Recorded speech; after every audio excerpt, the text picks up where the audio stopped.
তো প্রথম সাক্ষাতে খুব বেশি ভারী কথা বলাটা মনে হয় মুনাসিব না, কারণ দেখা গেল এক কথাই এত বেশি কষ্ট পেয়ে ফেললেন, পরে আন্দোলনের ডাক দিলেন যে ওসামা সাহেবকে দ্বিতীয়বার আর খুলনায় ঢুকতে দেওয়া যাবে না। তো যাই হোক, তারপরও পরিবেশ দেখে দেখে কথা পাল্টানোর লোক তো আমরা না। ফ্যাসিবাদের আমলেই তো আলহামদুলিল্লাহ কথা বলার কারণে জেলে যাওয়া লেগেছে, আর এখন তো ফ্যাসিবাদ মুক্ত হয়েছে বাংলাদেশ, এখন কথা বলতে আর কি বাধা আছে। লম্বা চৌড়া আলাপ করবো না, অল্প সময়ের মধ্যেই মৌলিক কয়েকটা বার্তা দিয়ে আমার আলোচনা এতে টানবো ইনশাআল্লাহ।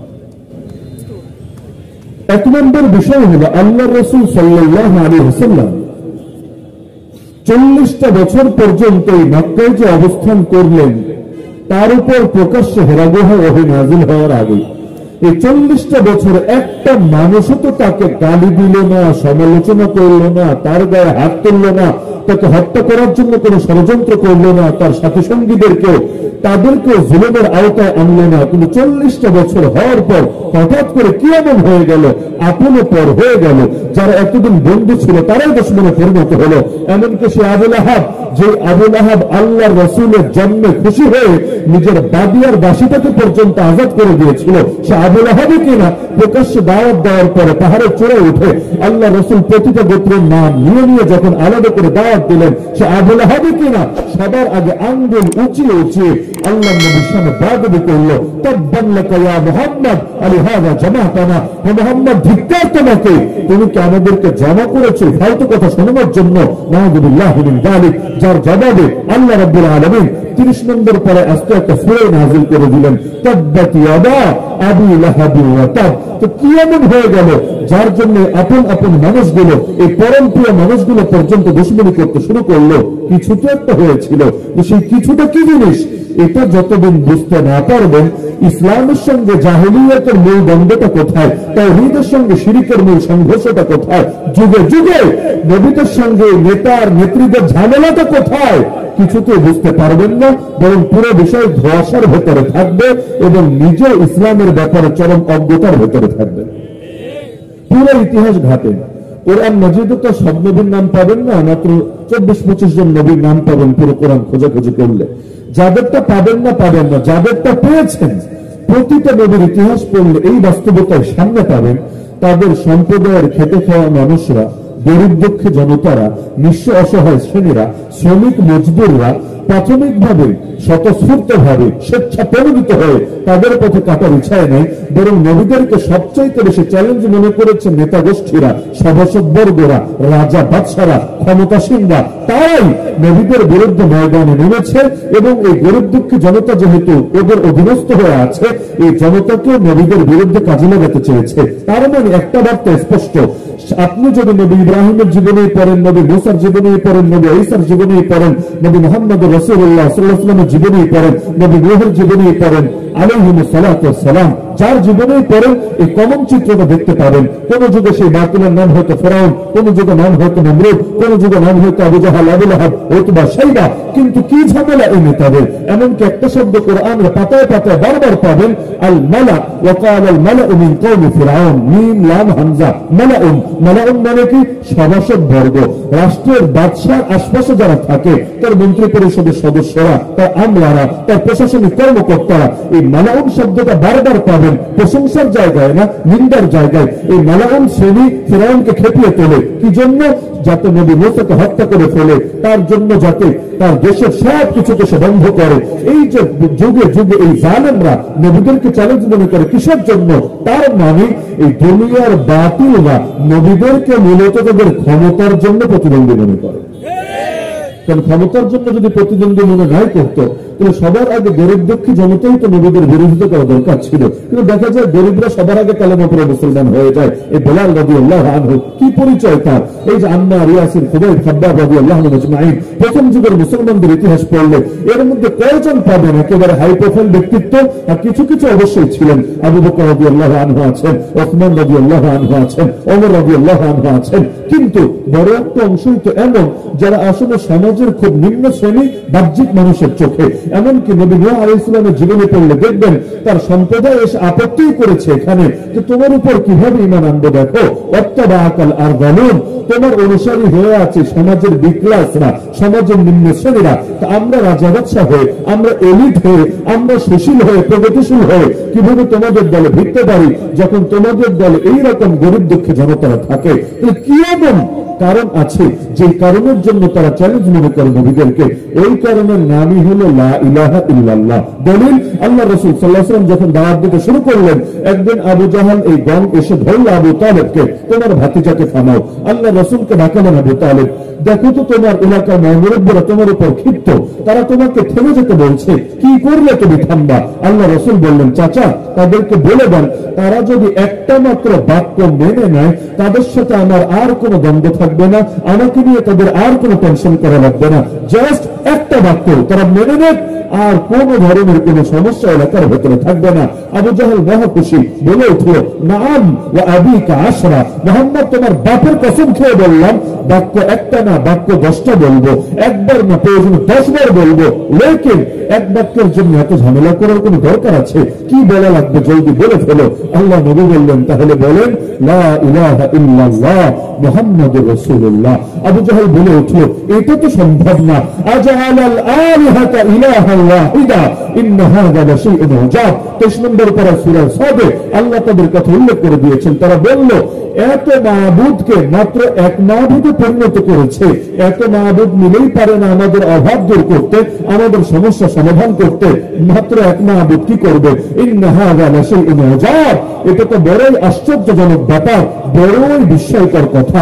অথচ বিস্ময়কর ব্যাপার ছিল শিরক করা, বিস্ময়কর ব্যাপার ছিল আল্লাহর খেয়ে আল্লাহর পরে তার অস্তিত্বকে নাকচ করা, অথবা তার সঙ্গে বহু দেব দেবীকে উপাসক এবং এগুলোকে অংশীদার বানিয়ে ফেলা। তো যেটাতে বিস্ময় করা দরকার ছিল সেটাতে না করে তাওহীদের দাওয়াতকে বিস্ময়ের দাওয়াত মনে করে ফেললো। তাহলে কি আছে লা ইলাহা ইল্লাল্লাহর মধ্যে?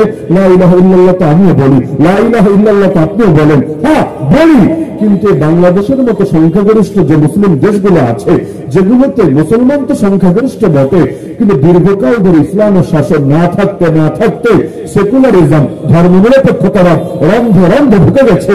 এরা লা ইলাহা ইল্লাল্লাহর অর্থটাকে স্পষ্ট করে ছেড়েছে। এরা বুঝতে চায় লা ইলাহা ইল্লাল্লাহ মানে খালি আল্লাহর জন্য নামাজ পড়বা, লা ইলাহা ইল্লাল্লাহ মানে খালি আল্লাহর জন্য রোজা রাখবা, লা ইলাহা ইল্লাল্লাহ মানে খালি আল্লাহর জন্য হজ করবা, লা ইলাহা ইল্লাল্লাহ মানে খালি আল্লাহর জন্য যাকাত দিবা, লা ইলাহা ইল্লাল্লাহ মানে শুধু আল্লাহর নামে কুরবানি করবা, লা ইলাহা ইল্লাল্লাহ মানে খালি আল্লাহর নামে মানত করবা, আল্লাহর নামে কসম করবা, লা ইলাহা ইল্লাল্লাহ মানে তোমার ব্যক্তি জীবনের ইবাদত বندگی গুলো শুধুমাত্র আল্লাহর জন্য করবা, আর বাকি কোন জায়গায় আল্লাহকে স্পেস দিবা না। আল্লাহকে রাজনীতিতে স্পেস দেওয়া যাবে না, কারণ আল্লাহকে স্পেস যদি দাও তাহলে ঈশ্বরের অনুসারীরা কি বলবে, ভগবানের অনুসারীরা কি বলবে, দেবদেবীর অনুসারীরা কি বলবে? তো যাতে করে ওরা ক্ষিপ্ত না হয় এজন্য ঈশ্বরকে স্পেস দিবা না, ভগবানকে স্পেস দিবা না, দেবদেবীকে স্পেস দিবা না, আল্লাহকে স্পেস দিবা না। তা আল্লাহকে যদি স্পেস না দেয় রাজনীতি চলবে কি দিয়ে?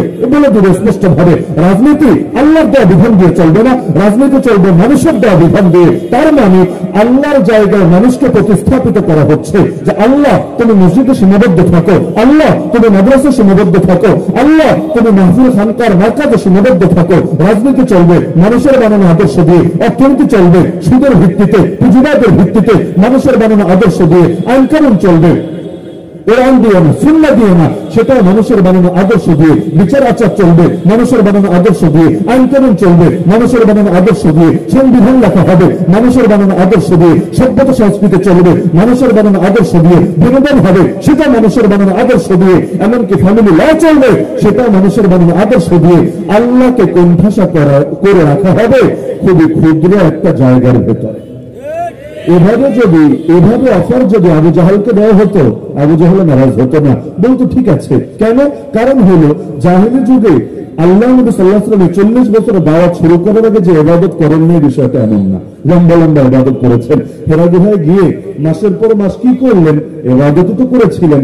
আল্লাহ রাসূল সাল্লাল্লাহু আলাইহি ওয়াসাল্লাম হজের সময় হাজীদের খেদমত করেন নাই। আল্লাহ রাসূল সাল্লাল্লাহু আলাইহি ওয়াসাল্লাম বিভিন্ন সময় সামাজিক সেবামূলক সংগঠন হিলফুল ফুজুল, এই যে হিলফুল ফুজুলে কাজ করেছিলেন, এটাও তো নবুয়ত প্রকাশিত হওয়ার আগে। তাহলে আল্লাহ রাসূল আগে নামাজও পড়েছেন, রোজাও রেখেছেন, দান সদকাও করেছেন, হাজীদের খেদমত করেছেন, হাজীদের পানি পান করিয়েছেন। এমনকি আমার আগের আলোচিত ঘটনা শোনাচ্ছিলেন, ওই যে হাজরা আসওয়াদ নিয়ে দ্বন্দ্ব লেগেছিল। আল্লাহ রাসূল রাসূল সেই দ্বন্দ্বের সমাধান করেছিলেন।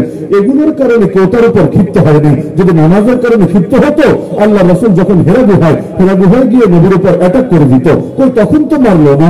40 বছর পর্যন্ত ইবাদতের জন্য কেউ মারলো না, কেউ ধরলো না। কেন? ইবাদত ওরাও করতো, ল্যাংটা হয়ে হজ করতো, ল্যাংটা হয়ে করুক আর কাপড় পরে করুক, হজ তো করতো।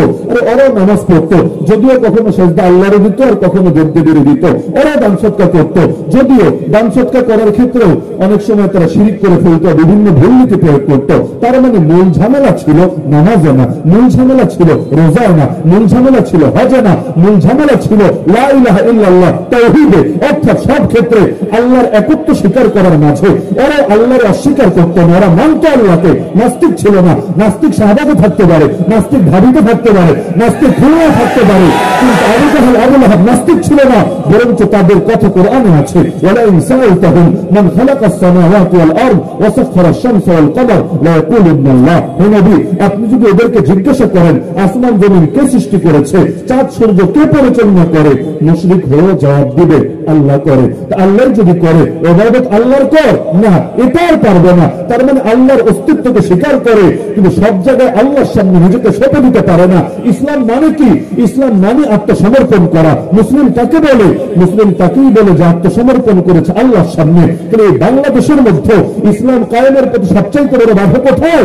সবচাইতে বড় বাধা এখানে, এই জাতির অধিকাংশ মানুষ আজও রাজি না আল্লাহর সামনে নিজেদেরকে সঁপে দিতে। তারা নিজেদের বানানো জিনিসকে আল্লাহর জিনিসের সমান বা তার চাইতেও বেশি দামি বানিয়ে ফেলে। পতিতালয়কে আল্লাহ হালাল করেছেন নাকি হারাম? সবাই একমত আমার সাথে? যদি আল্লাহ হারামই করে থাকেন বাংলার জমিনে, পতিতালয়কে হালাল করলো কে? আরে আল্লাহ তাআলা রাস্তায় রাস্তায় ভাস্কর্য আর মূর্তির নামে যেগুলো বানানো হয়েছে, daddy of the nation, papa of the নেশনের বানাক আর জাতটাই বানাক, এই যে মূর্তি দিয়ে পুরো বাংলাদেশকে ফয়লাভ করে দিয়েছে। ঘরের মধ্যে যদি ছবি থাকে, ওই ঘরে রহমতের ফেরেশতা আসে না।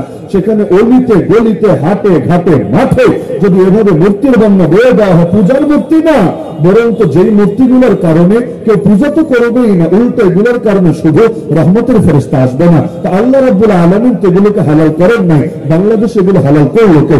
আল্লাহ তো সুদকে হালাল করেন নাই, সুদকে তার বিরুদ্ধে যুদ্ধ বলে ঘোষণা দিয়েছেন। সুদের 70 পাপের সর্বনিম্ন পাপ নবী জানিয়েছেন নিজের আপন মায়ের সাথে জিনা করার সমান। তাহলে আজকে পুরো বাংলাদেশের অর্থনীতির মেরুদণ্ড সুদ হলো কিভাবে? আল্লাহ তো বেহায়াপনাকে, বেলাল্লাপনাকে, অশ্লীলতাকে হালাল করেন নাই, বাংলার জমিন এগুলোকে হালাল করলো কে?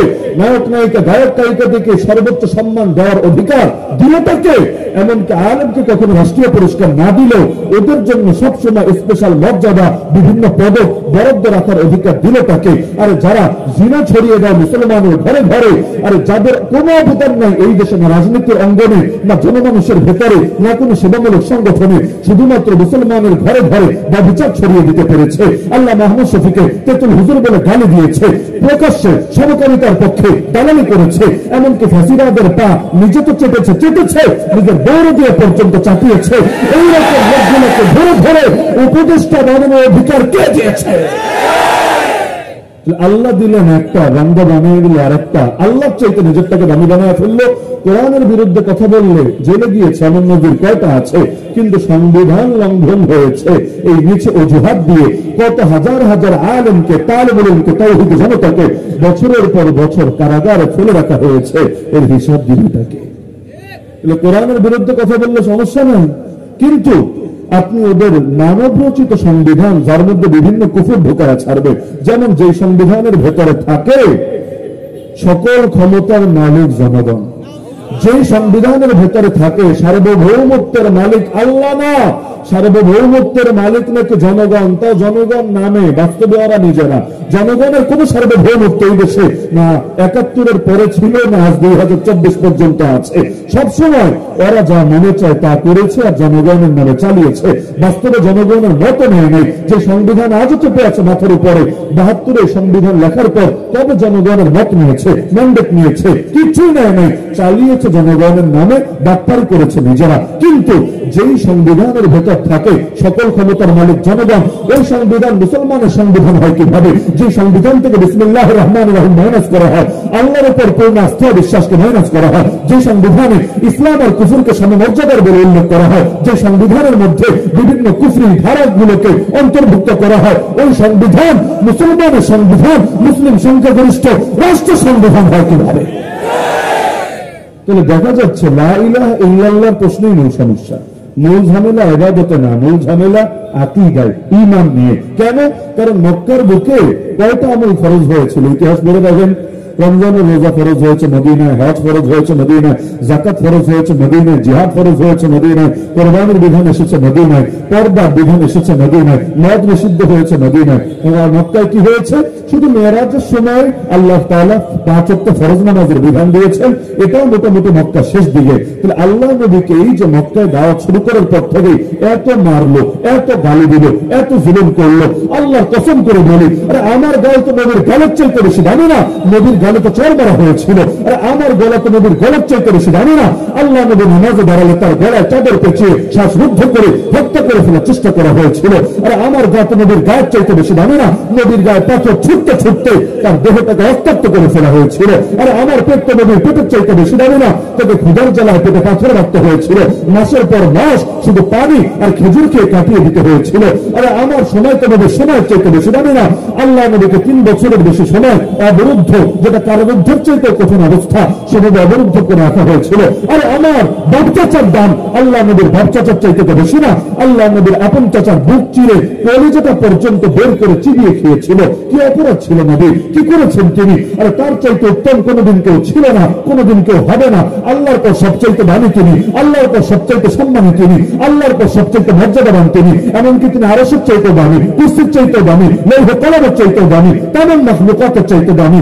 এই যে আল্লাহর রাসূল এত দামি, এত সম্মানী, তাকে সম্মান দিল না কেন? তাকে নিকৃষ্ট নিকৃষ্ট গালি দিল, কখনো বলল পাগল, কখনো জাদুঘর, কখনো কবি, কখনো গণক, কখনো জ্যোতিষী। এমনকি এক পর্যায়ে মক্কা ছাড়তে বাধ্য করলো। মক্কা ছাড়ার পরে কই শান্তি দিল?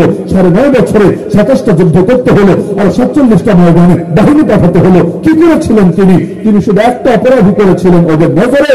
তিনি বলেছিলেন রব্বুনাল্লাহ, আর রব হলেন আল্লাহ। তো সুতরাং সব ক্ষেত্রে এই রব্বুনাল্লাহর উপর অটল থাকতে হবে, অবিচল থাকতে হবে। প্রতিটা ক্ষেত্রে আল্লাহ নিরঙ্কুশ আনুগত্য করতে হবে। আল্লাহ যা বলবেন সেটাই চূড়ান্ত, সেটা আবু জাহালের মতের সাথে মিললে চূড়ান্ত, মতের সাথে না মিললে চূড়ান্ত। এমনকি একটা ইতিহাস আমি স্মরণ করিয়ে দিই, পড়েছেন হয়তো সবাই, তবে সবাই হয়তো এভাবে চিন্তা করেন নাই। আল্লাহ নবীকে মক্কায় ক্ষমতার অফার দেওয়া হয়েছিল নাকি হয়নি? কিভাবে?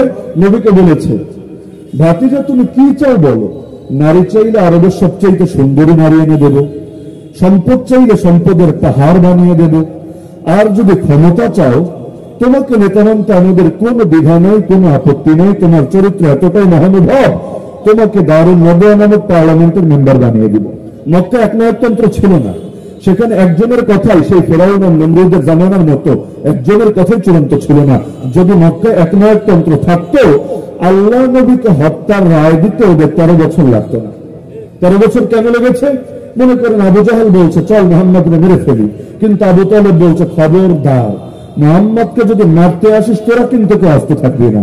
আবার আরেকজন দাঁড়িয়ে বলছে না, এটা বেশি উগ্রতা হয়ে যায়, মারার সিদ্ধান্ত নিও না, একটা সমঝোতায় আসা যায় কিনা দেখো। যেমন নবীকে সমঝোতার অফার দেওয়া হয়েছিল, ভাতিজা চলে এক কাজ করি, আধা আধি করি, আমরা সাম্প্রদায়িক সম্প্রীতির মক্কা গড়ে তুলি, আমরা অসাম্প্রদায়িক মক্কা গড়ে তুলি। কিভাবে? তুমি 1 বছর আমাদের দেবদেবীর পূজা করো, আমরা 1 বছর তোমার আল্লাহর ইবাদত করি, আবার তুমি 1 বছর পূজা দিবা, আবার আমরা 1 বছর আল্লাহর ইবাদত করবো। নবী বলেন ইম্পসিবল, তাহলে 1 মাস 1 মাস। নবী বলেন হবেই না। আচ্ছা 1 সপ্তাহ 1 সপ্তাহ, প্রশ্ন আসে না। 3 দিন 3 দিন, এটাও মানি না। অবশেষে বলেছিল 1 দিন 1 দিন। ওই সময় আল্লাহ আস্তে সূরা নাযিল করে দিলেন, যে সূরা আমার ধারণা খুলনার প্রায় সবার মুখস্থ আছে, কুল ইয়া আইয়ুহাল কাফিরুন। নবী বলে দেন, এই কাফেররা শোন, লা আ'বুদু মা তা'বুদুন, তোরা যা কিছুর পূজা করিস আমি মুহাম্মদ জিন্দেগিতে ওগুলো পূজা করব। বলতে বলতে এই সূরা শেষে গিয়ে বলা হয়েছে সেই আয়াত, যে আয়াত পলাতক নেত্রী নিয়মিত বলতো সংসদে দাঁড়িয়ে, তারপরে পছন্দের আয়াত, বড় মজার আয়াত। আল্লাহ জানালেন লাকুম দীনুকুম ওয়ালিয়া দীন, তোমাদের জন্য তোমাদের ধর্ম, আমার জন্য আমার ধর্ম। মানে কি? মানে বুঝতে চাইলে সূরার প্রেক্ষাপট দেখলেই চলে। আরে মানে ইন্ডিয়া থেকে আবিষ্কার করা লাগবে না, মানে এটা দিল্লির থেকে শিক্ষা হাসিল করে বলা লাগবে না, সূরার প্রেক্ষাপট দেখলে বোঝা যায়। নবীকে অফার দেওয়া হয়েছিল ঈমান আর কুফরকে মিলিয়ে ফেলো, তাওহীদ আর শিরককে মিশ্রিত করে জগা খিচুড়ি রান্না করার চেষ্টা করো। কিন্তু আল্লাহ জানিয়ে দিলেন, নবী বলে দেন, আরে তোরা থাকতে হবে ধর্ম নিয়ে, আমাকে থাকতে হবে আমার ধর্ম নিয়ে। আমি মার খেতে পারি, মাজলুম হতে পারি, অসহায় দিন কাটাতে পারি, তাই বলে আমার ধর্মকে তোদের কুফর আর শিরকের সাথে আর জাহেলিয়াতের সাথে মিশ্রিত করে বিকৃত করতে পারি না, ধর্মকে বরবাদ করতে পারি না, ধর্মকে জগা খিচুড়িতে পরিণত করতে পারি না। আরে তোরা তোদেরটা নিয়ে থাক, আমার উপর তোদেরটা চাপাতে আসিস না।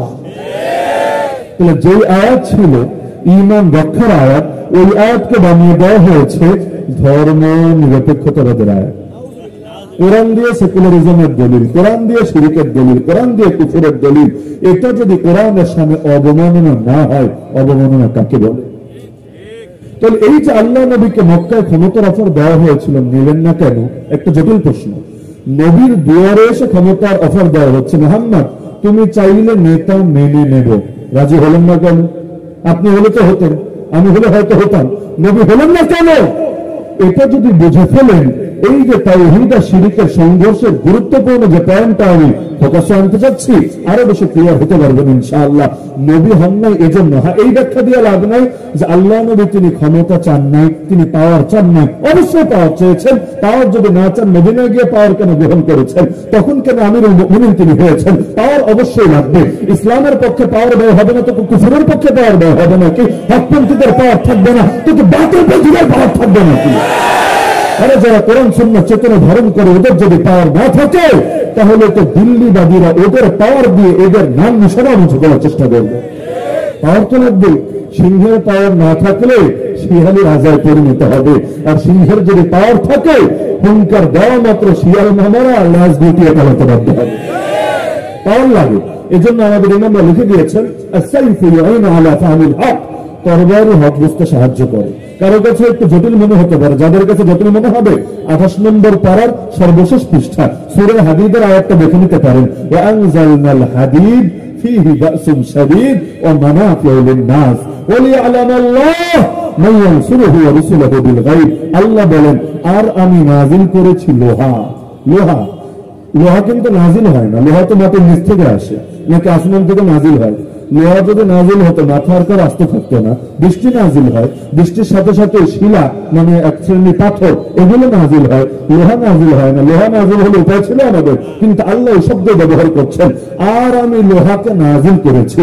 মূলত এটা উপর থেকে পড়ে নাই, উপর থেকে নিচে নামানোকে নাযিল করা বলে। তো আল্লাহ এই শব্দ কেন ব্যবহার করেছেন? এই শব্দ ব্যবহার করেছেন তিনি যে কোরআন নাযিল করেছেন, এই কোরআনের সাথে এর একটা বাহ্যিক রূপক সাদৃশ্য দেখানোর জন্য।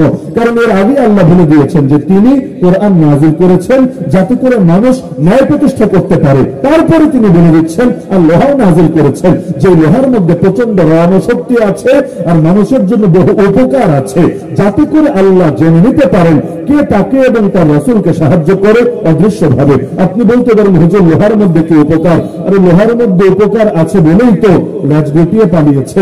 লোহায় যদি উপকার না থাকতো পালাতো কি দিয়ে? আপনি বলতে পারেন হুজুর পালিয়েছে তো আমরা রাজপথে নামার কারণে। কে বলেছে? যতই রাজপথে নামেন না কেন লোহাওয়ালারা, আমি নাম বলতে চাই না, লোহাওয়ালারা সবাই যদি 90 লক্ষণ সেনের পক্ষে থাকতো, তাহলে যতই আপনার রাজপথে নামেন না কেন লাভ হতো না, উল্টা আপনাদের বুকগুলোকে গুলি করে ঝাঁঝরা করে দিত। দুনিয়া কি গুলির আকাল পড়েছে নাকি? গুলি প্রয়োজনে কিনে আনা হতো। যদি লোহাওয়ালারা পক্ষে থাকতো আন্দোলন ব্যর্থ হওয়ার সমূহ আশঙ্কা ছিল। কিন্তু লোহা যখন নিউট্রাল পজিশনে চলে আসলো যে আর বেশি দালালি করতে পারবো না, আর বেশি চাটাচাটি করতে পারবো না, কারণ বেশি চাটাচাটি করলে জাতির সঙ্গে প্রতারণা হবে, পরবর্তীতে জাতি চাটনিওয়ালা জিব্বারেও টাইমে ছেড়ে দিতে পারে, এই জন্য আর পারবে না চাটতে, তখন কিন্তু ঠিকই বাধ্য হয়েছে পালাতে। লোহার দরকার নয়, লোহার দরকার নয়। লোহা মানে খারাপ নয় ভাই। কেন? ডাক্তারের হাতেও ছুরি থাকে, ডাকাতের হাতেও ছুরি থাকে। থাকে না?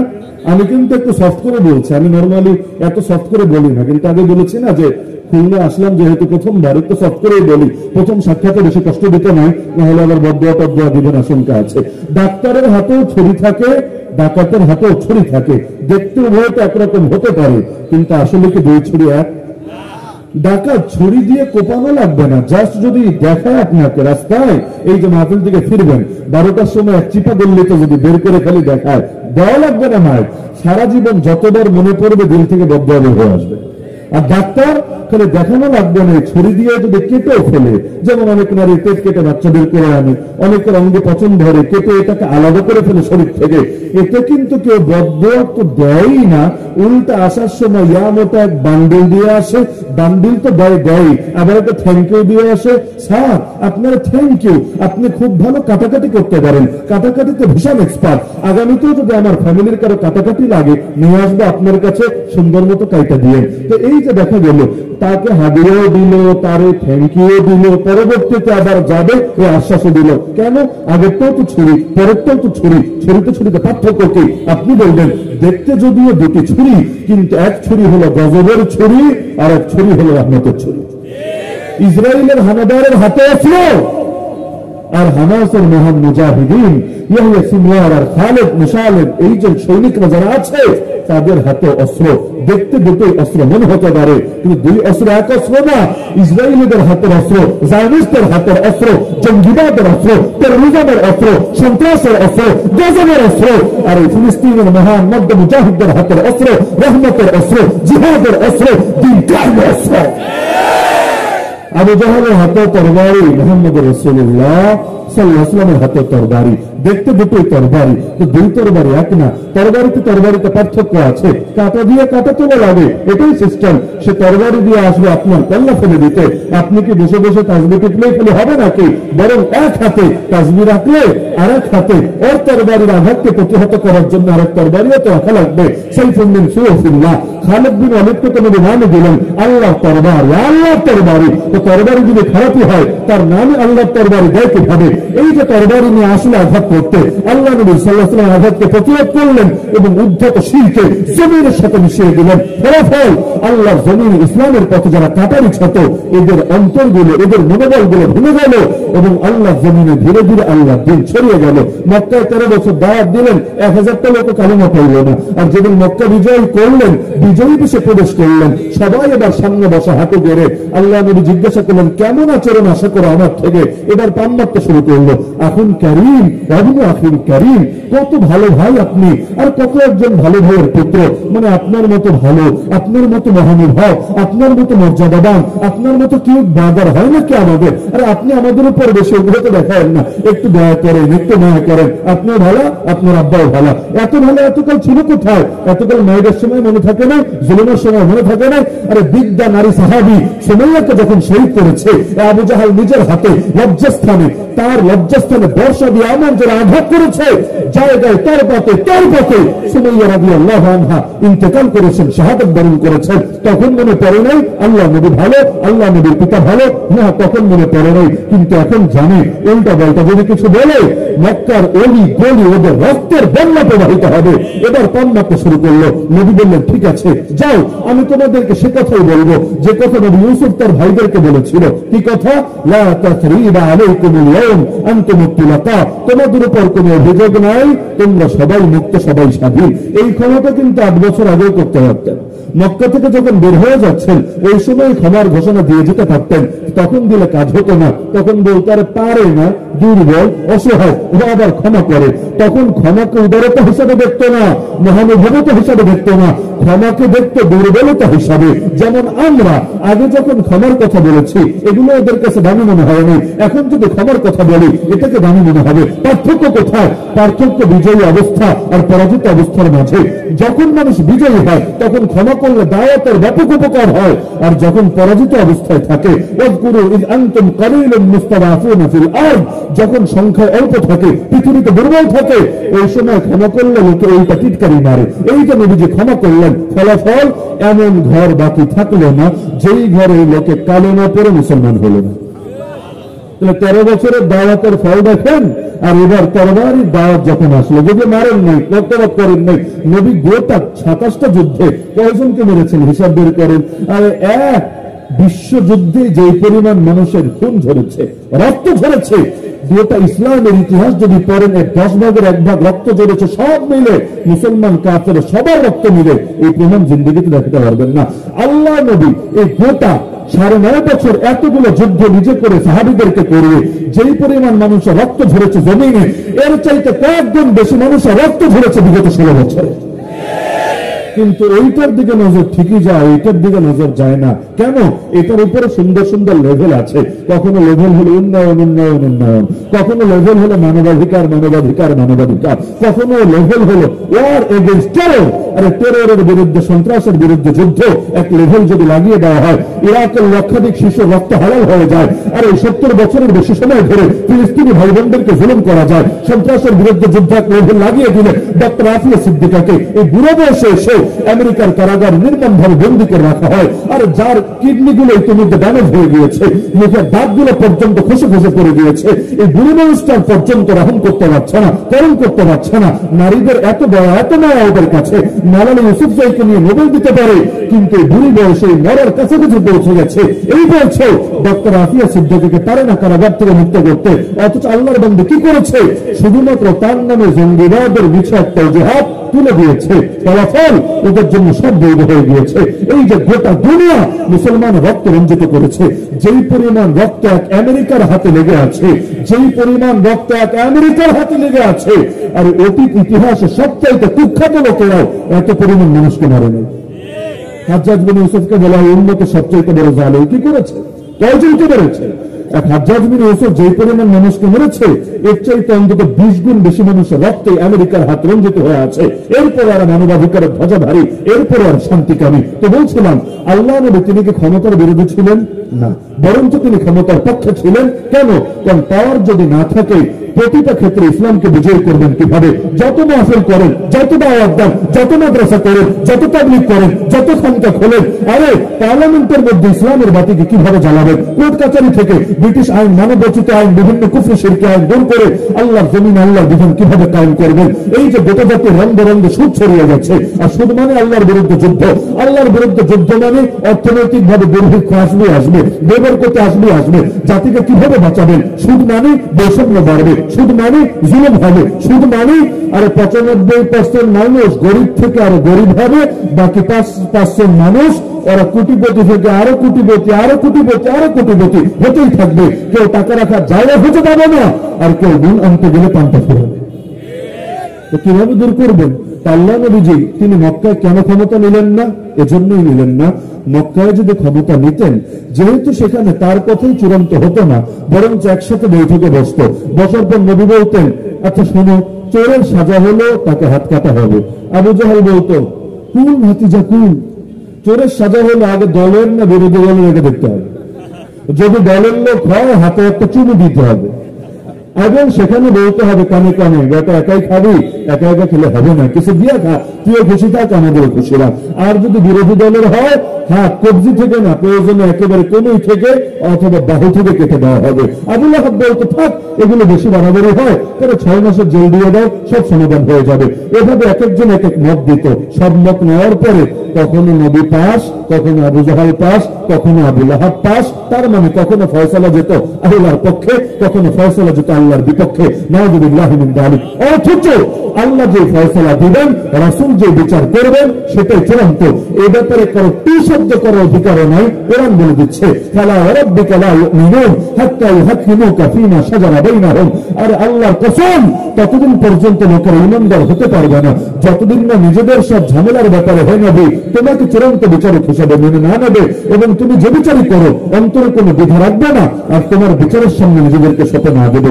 আল্লাহ নবী মক্কায় কেন ক্ষমতা নিলেন না? কারণ ক্ষমতা নিলে তাওহীদের সাথে নিতে পারতেন না, শিরিকের সাথে নিতে হতো। আর শিরিকের সাথে কোনোদিন ইসলাম জিন্দা হবে না। হক জিন্দা হবে হক তরিকায়, হক প্রতিষ্ঠিত হবে হক তরিকায়।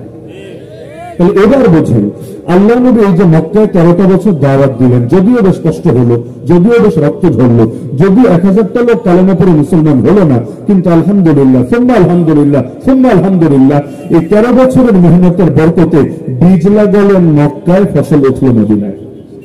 13 বছর মার খেলেন, 13 বছর জুলুম সইলেন, কিন্তু 13 বছর এই সফলতা চলে আসলো, জাগতিক সফলতা। আর মুসলমানদের জন্য ব্যর্থতা বলতে তো কিছু নয়, মুসলমান মার খেলেও সফল, মুসলমান জান দিলেও সফল, শাহাদাত হয় না তুলে মকসুদে মুমিন না মালে গনিমত না কিশোর কুশাই। কিন্তু কি এমন হলো, মক্কায় বীজ লাগালেন, মদিনায় ফসল উঠলো, তাহলে মদিনার বুকে ইসলাম কায়েম হলো। এটা যদি বুঝতে পারি, আমরা যে বাংলাদেশে এত এত এত বছর ধরে মেহনত করি, তারপর ইসলাম কায়েম হয় না, কেন হয় না এটা বুঝতে পারবো ইনশাআল্লাহ।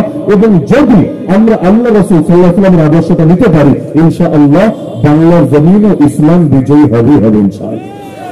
তবে আমার মনে হচ্ছে, ওই যে শুরুতে প্রথম সাক্ষাতের কথা বলছিলাম না, যে এলাকাগুলোতে নিয়মিত যাতায়াত হয়, সেখানকার মানুষের চিন্তাধারা, তারা কিভাবে ভাবে, কিভাবে চিন্তা করে, এগুলো মোটামুটি জানাশোনা হয়ে যায়, কথা বলা সহজ। আর যেখানে যাতায়াত হয় না, সেখানে এই যে পরিবেশগুলো দেখেন, যেখানে যাতায়াত হয় না সেখানে আসলে আইডিয়া করা তো কঠিন। বিভিন্ন মেজাজের লোক থাকে, বিভিন্ন সেন্টিমেন্টের লোক থাকে, এমনকি কেউ এমনও থাকতে পারে জীবনে বয়ান শুনেই নেই, নাম শুনেছে একজন হুজুর আসবে, তাই এসে বসেছে, জানেই না যে হুজুর কি বাপ মায়ের গল্প করবে না আসমানের উপরে না মাটির নিচে, জানেই না। তাদের কারো কারো কাছে হয়তো বিরক্তি লাগা স্বাভাবিক, তারা খুশি হতো যদি একটা সুর দিয়ে কেচ্ছা শোনানো হতো, তারা খুশি হতো যদি আখিরাতের দু একটা গল্প শোনা দেওয়া হতো, আরো বেশি খুশি হতো যদি 10টা গাল হাদিস আর 20টা ইমোশনের আলাপ শোনা দেওয়া হতো, আর কোনো কথাই ছিল না। এজন্য আমার কাছে মনে হচ্ছে আসলে যেই বিষয়ে আমি কথা বলতে যাচ্ছিলাম, এই বিষয়ে কথা বাড়ানোটা আজকে আর মুনাসিব না।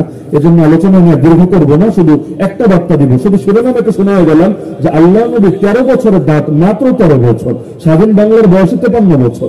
53 বছরে আমাদের ফলাফল এখনো নবীর ফলাফলের ধারে কাছেও না, 1000 ভাগের 1 ভাগও না। অথচ আল্লাহ নবী মাত্র 13 বছর মেহনত করলেন, যার মধ্যে 3 বছর জেল খাটা আছে, যার মধ্যে দীর্ঘ একটা সময় গোপন দাওয়াত আছে। এরপরে আল্লাহ ইসলামকে বিজয়ী করে দিলেন। তো নবীর মডেলের সাথে আমাদের মডেলের পার্থক্যটা কোথায় আছে, কোথায় কোথায় শূন্যতা আছে, এটা বোঝাও দরকার, রোগগুলো চিহ্নিত করে চিকিৎসা করা দরকার। তবে ইনশাআল্লাহ আল্লাহ নবীকে আল্লাহ যেভাবে বিজয় দিয়েছেন, আমাদেরকে বিজয় দেবেন ইনশাআল্লাহ। তবে আজকের জন্য আলোচনাটা করা আমার কাছে মুনাসিব মনে হচ্ছে না, এজন্য মাফও চাই, দোয়াও চাই। তবে শেষ কথা আমি যেটা বলে যেতে চাচ্ছি সেটা হলো, দুনিয়ার বাতিলরা কখনোই হকের কথা বললে, হকের পথে চললে আপনাদেরকে ভালো বলবে না, এটা মাথায় গেঁথে রাখেন। যতদিন আল্লাহর দিন জিন্দা না হবে, যতই সুশীল স্বাস্থ্য চান, যতই প্রগতিশীল স্বাস্থ্য চান, যতই ভালো মানুষ এদের স্বাস্থ্য চান, এই বাতিল কোনোদিন আপনার উপর খুশি হবে না। যদি হতো, আল্লাহ নবীর চাইতে উত্তম আখলাকের অধিকারী কেউ ছিল না। আজও পর্যন্ত আল্লাহ নবীকে গালি দেওয়া হয়, আজও পর্যন্ত আল্লাহ নবীর কার্টুন আঁকা হয়, আজও পর্যন্ত আল্লাহ নবীর সঙ্গে দ্বন্দ্ব বিদ্রোহ করা হয়। এই যে ফ্রান্সে নবীর কার্টুন আঁকা হয়েছিল শার্লি আব্দো পত্রিকায়, আজও পর্যন্ত ফ্রান্স সরকার ক্ষমা চেয়েছে, পারলে কোনো প্রমাণ দেখান। এই যে বিজেপি নেতা আল্লাহ নবীর সামনে দাবি করলো, প্রথমে গালি দিল, পরবর্তীতে এটার বিরুদ্ধে সরকার অ্যাকশন তো নিল না, নিলই না, যার কারণে পরবর্তীতে ওদের এক পুরোহিত নবীর মূর্তি বানালো, মূর্তি, এবং প্রকাশ্যে লাইভ করে হুমকি দিল, মুসলমানরা দেখ তোদের নবীর মূর্তিকে কিভাবে পোড়াই, কিভাবে ভস্য করি। এই যে বাদবিগুলো হচ্ছে কি কারণে? আল্লাহ নবীর চাইতে উত্তম আখলাক তো আর অর্জন করতে পারবেন না, আল্লাহ নবীর চাইতে ভালো শিক্ষা তো আর জাতিকে দিতে পারবেন না। সুতরাং মাথার মধ্যে এটা গেঁথে নেন, দুনিয়ার লোকে ভালো বললেও কিছু আসে যায় না, মন্দ বললেও কিছু আসে যায় না। আমার নবী তায়েফের ময়দানে যখন রক্তাক্ত, তখন আল্লাহকে বলছেন, ফেরেশতা যখন সহ্য করতে পারছে না, এসে অনুমতি চাচ্ছে, ইয়া রাসূলুল্লাহ খালি অনুমতি দেন, 2 পাশের পাহাড় চাপা দিয়ে সবগুলোর ভর্তা করে মেরে ফেলি। নবী বলেছিলেন, আল্লাহুম্মা ইল্লাম ইয়াকুন বিকা গাদাবুন আলাইয়া ফালা উবালি গায়রা আন্না আফিয়াতাকা হি আওসাউলি। হে আল্লাহ, আমার উপর যদি আপনার রাগ না থাকে, আমার কোনো কিছুতে কোনো পরোয়া নাই, কে মারলো, কে ধরলো, কে বলি দিল, কে গালি দিল, কে ফুল দিল, কে পাথর ছুঁড়ল, কোনো কিছুতে কোনো পরোয়া নাই। আমার তো শুধু ভয়টাই না জানি আপনি নারাজ হয়ে যান। হ্যাঁ আল্লাহ, আপনি যদি নিরাপত্তা দেন সেটাই আমার জন্য স্বাচ্ছন্দ্যদায়ক, কিন্তু আপনি যদি রাজি থাকেন, গোটা দুনিয়ার বিরুদ্ধে যেতে আমার কোনো আপত্তি নাই। তো মুসলমানের মানসিকতা এটাই হবে, ওয়ালা ইয়াখাফুনা লাওমাতা লাইম আলা আন নাকুল আল হক হাইতুমা কুননা লা নাখাফু ফিল্লাহি লাওমাতা লাইম। কোরআন সাক্ষী, হাদিস সাক্ষী, মুসলমান হকের কথা বলবেই বলবে, হকের পথে চলবেই চলবে। ও বাংলাদেশে হিন্দুত্ববাদী যদি হিন্দুত্ববাদের কথা বলতে পারে, সেকুলার যদি সেকুলারিজমের কথা বলতে পারে, নাস্তিকবাদী যদি নাস্তিকবাদের কথা বলতে পারে, আমরা যদি বাম আদর্শের কথা বলতে পারি, অথচ ওরা বাতিল, ওরা গোমরা, ওরা হকের উপর নাই, ওরা অন্ধকারের মধ্যে আছে, তারপরে যদি ওরা গোপন না করে সব বলতে পারে, আমরা বলতে পারবো না কোন দুঃখে? কাদিয়ানি তো ওদের কথা গোপন রাখে না, হিজবুত তাওহীদ তো ওদের কথা গোপন রাখে না, কোরআনিস্ট ফিরকা যারা কোরআন মানে হাদিস মানে না, ওরা তো ওদের কথা গোপন রাখে না। আমরা আল্লাহর বান্দা হয়ে আল্লাহর জমিনে থেকে আল্লাহর হাতে হায়াত, আল্লাহর হাতে মউত, এই কথার বিশ্বাস রাখার পরও আমরা গোপন রাখবো কোন দুঃখে? সুতরাং এখন থেকে নিয়ত করেন, এটা যতদিন আল্লাহ বাঁচিয়ে রেখেছেন এই হায়াত বিক্রি করে দিলাম আল্লাহর কাছে, একটা বিধানে গোপন করবো না, সবগুলো কথা বলবো এবং যতটুকু সম্ভব সর্বোচ্চ পরিমাণ দিনের উপর চলবো। এতে যদি গালি দেয়, আরে দেখ না, এতে যদি ষড়যন্ত্র করে করুক না, দুনিয়ার কারো গালির ভয়, হামলার ভয়, মামলার ভয়, জেলের ভয়, জুলুমের ভয়, দিনের ভয়, আইনগরের ভয়, ক্রসফায়ারের ভয়, ফাঁসির ভয়, আমরা আল্লাহর একটা বিধানে থাকতে পারবো না। নারায়ে তাকবীর, নারায়ে তাকবীর, সাবিলুনা সাবিলুনা সাবিলুনা সাবিলুনা। এমনকি হকের কথা বলার জন্য যদি আমাদের বাবার চোখ থেকে পানি ঝরা লাগে, আমাদের মৃত্যু সংবাদ শুনে ঝরবে। যদি আমাদের মায়ের কোল খালি হওয়ার প্রয়োজন হয়, খালি হবে। যদি আমাদের স্ত্রী বিধবা হওয়া লাগে, তাও বিধবা হবে। আমাদের সন্তানদের এতিম হওয়ার প্রয়োজন পড়ে, তাও এতিম হবে। কিন্তু আমরা যতদিন জীবিত আছি, আমাদের ভেতরে রক্ত প্রবাহিত হবে, আমাদের ধমনের মধ্যে রক্ত প্রবাহিত থাকবে, ভেতরে প্রাণের ন্যূনতম স্পন্দন থাকবে। ইনশাআল্লাহ সুন্নাহ ইনশাআল্লাহ এই কল্লা কাটা যেতে পারে, কিন্তু এই কল্লা কোন বাতিলের সামনে, কোন তাগুতের সামনে, কোন কুফরি অপশক্তির সামনে কখনো নত হতে পারে না। আমরা যদি না জাগি না, কেমনি সকাল হবে? তোমার ছেলে জাগলে না, রাত হবে। তবে আসার ব্যাপার হলো, যেই জাতি একবার রক্ত দিতে শিখে গেছে, যেই জাতি একবার আন্দোলন সংগ্রাম শিখে গেছে, এই জাতিকে রোখার সাধ্য পৃথিবীতে আর কার আছে? রক্তের পথ যখন চিনে ফেলেছি, আর এক জালেমকে দূর যখন করতেই পেরেছি, প্রয়োজনে আর হাজার জালেম আসলে সব জালেমকে দূর করতে পারবো। কিন্তু চূড়ান্ত বিজয় তো সেদিন আসবে যেদিন আল্লাহ জমিন, আল্লাহ দ্বীনের বিজয় হবে। চূড়ান্ত বিজয় তো সেদিন আসবে যেদিন ডক্টর আফিয়া সিদ্দিকেরা মুক্ত হয়ে নিরাপদে পরিবারের কাছে ফিরে আসবে। চূড়ান্ত বিজয় তো সেদিন আসবে যেদিন মসজিদ আকসায় মুসলমান স্বাধীনভাবে গিয়ে ইবাদত করতে পারবে। চূড়ান্ত বিজয় তো সেদিন আসবে যেদিন বাবরি মসজিদের জায়গায় যে রাম মন্দির বানানো হয়েছে, এটাকে সরিয়ে আবারও বাবরি মসজিদকে পুনরায় আবাদ করা হবে। চূড়ান্ত বিজয় তো সেদিন আসবে যেদিন কাশ্মীর সংকটের সমাধান হবে। চূড়ান্ত বিজয় তো সেদিন আসবে যেদিন রোহিঙ্গা ভাই বোনেরা নিরাপদে আরাকানের জমিনে ফিরে যেতে পারবে। চূড়ান্ত বিজয় তো সেদিন আসবে মালিয়া, সোমালিয়ার কালো কালো মুসলমানদের উপর যে জুলুম হচ্ছে, এই জুলুমের অবসান ঘটবে। চূড়ান্ত বিজয় তো সেদিন আসবে ইয়ামানের সিরিয়ার যে শিশুরা না খেয়ে কঙ্কালসার হয়ে মৃত্যুর কোলে ফেলে পড়ছে, আরে এই শিশুদের উপর থেকে জুলুমের অবসান ঘটবে। চূড়ান্ত বিজয় তো সেদিন আসবে, আরে দুনিয়ার দেশে দেশে যে সমস্ত ওলামায়ে কেরাম হকের কথা বলার কারণে কারাগারে পড়ে আছেন বছরের পর বছর ধরে, তাদের প্রত্যেককে মুক্ত করে তাদের দেয়া নেওয়া যাবে, তাদের মুখে হাসি ফোটানো যাবে। চূড়ান্ত বিজয় তো সেদিন আসবে যেদিন আবু সাঈদের মুগ্ধ রক্তের কদর করে, আরে তাদের রক্তের বদৌলতে এই বাংলার জমিনে ইসলামের শহীদার করানো যাবে। আরে চূড়ান্ত বিজয় তো সেদিন আসবে যেদিন আল্লাহকে, যেদিন আল্লাহ দিনকে শুধু মসজিদে মাদ্রাসায় মাহফিলের খানকে সীমাবদ্ধ রাখা হবে না, বরং আল কোরআনের আলো ঘরে ঘরে জ্বালানো তো হবেই। আল কোরআনের আলো পার্লামেন্টেও জ্বালো, আল কোরআনের আলো কোর্ট কাছারিতেও জ্বালো, আল কোরআনের আলো ব্যাংকেও জ্বালো, আল কোরআনের আলো অর্থনীতিতেও জ্বালো। এভাবে সব জায়গায় যখন আল কোরআনের আলো চলে উঠবে, চূড়ান্ত বিজয় তো সেদিন আসবে। আর ইন্ডিয়ার মধ্যে এখনো অধিকাংশ মসজিদে বাইরের মাইক দিয়ে আজান দিতে পারে না। মুসলমান হাঁটতে গেলে বল জয় শ্রীরাম বল, বাধ্য করা হয় জয় শ্রীরাম বলতে। এক গরু রক্ষার নামে কত মুসলমানকে নির্মমভাবে পিটিয়ে হত্যা করা হয়েছে। 6 বছরের ছোট্ট মেয়ে আসিফা, তাকে পর্যন্ত গণধর্ষণ করে করে নির্মমভাবে মেরে ফেলেছে। এই সকল জুলুমের অবসান যতদিন না হবে, এই মুসলিমদের রক্তের বদলা যতদিন না হবে, ততদিন পর্যন্ত থেমে যাওয়ার সুযোগ নেই, দমে যাওয়ার সুযোগ নেই, বসে থাকার সুযোগ নেই। একটা মাত্র হায়াত, একটা মাত্র জান, এটা আল্লাহর পথে কোরবান করে এগিয়ে যেতে হবেই হবে, এগিয়ে যেতে হবেই হবে। আর মারা লাগলে হাসি মুখে মৃত্যুর সময় পান করবো। আমাদের আলমগঞ্জের আশ্রয় বের হতে পারে কারাগার থেকে, আমরা কেন পারবো না তাদের মতো করে শাহাদাতের পথকে বেছে নিতে? যতদিন বেঁচে আছি পারবো না বাতিল শক্তির সাথে কোন ধরনের আপোষ করতে।